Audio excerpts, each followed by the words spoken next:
Hey guys, Matt here from E&MBassinNJ, New Jersey. Today I'm fishing on a decent sized lake here in southern New Jersey. As you can see, it's a nice sized lake right here off to the side of the road, one of the major highways over here. It's cool out today. It's about 50-ish, give or take. It's definitely one of the cooler days that it's been in a while. We also have overcast skies. There's a slight breeze, but nothing too crazy. But the bite has been pretty tough today.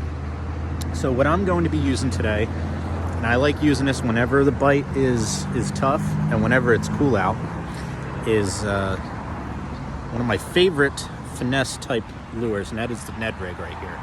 And I've got it on a 10th of an ounce shroom head, and the color is black with blue flake. Now the reason why I'm throwing that color is because number one, it's cloudy. And number two, this lake where I'm at right now, there's a decent amount of vegetation. So I want my lure to stick out a little bit. I don't want it to blend in and get lost essentially in any of the vegetation, but I don't want it to stick out like a sore thumb, like a chartreuse or anything like that, because the water is clear.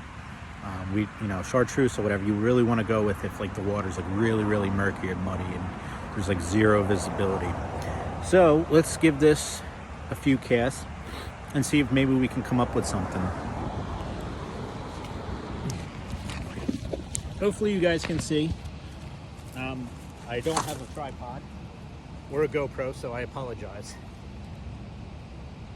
Eric's got all that fancy equipment, not me. That's okay, I make up for it though with the amount of catches that I get, as opposed to him. Just poking a little fun. So with this Ned Rig, all I'm doing is I'm casting it out and I'm giving it little supple bumps. Right? I'll lift it up a little bit, tick, tick, tick, and I'll let it sit there for about 3 to 5 seconds. And I'll wait to see if I can feel anything. I'll also look at my line. So if I don't feel anything, but I start to see my line take off, I know that a fish has got it. The good thing about the Ned Rig is that there's hardly any action to it, and sometimes no action is the best thing for when fish don't want to bite, especially when it's cool out. Again, I'm just casting out. Little supple bites, and there we go. We got something right here.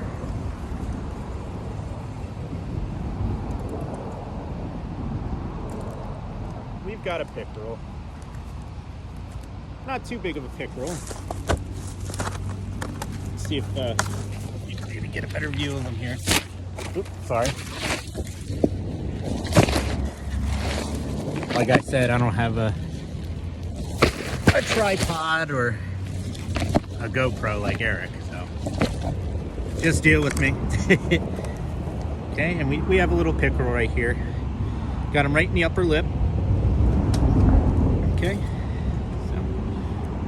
so not too big, you know. He's not real small either. He's a decent sized pickerel, but you know, when the bite is tough, the Ned Rig does come in handy.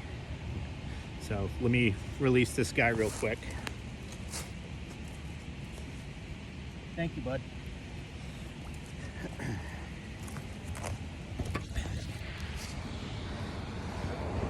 So when the biting is tough, I know that the Ned Rig is always something that I can go with. It's when biting is tough and when the weather is cool out and the fish don't want to bite, you don't want any kind of lure or any kind of bait that has a lot of action. So like, for example, you would never want to throw a creature bait in the early spring, certainly not in the summer, and maybe not even in the fall.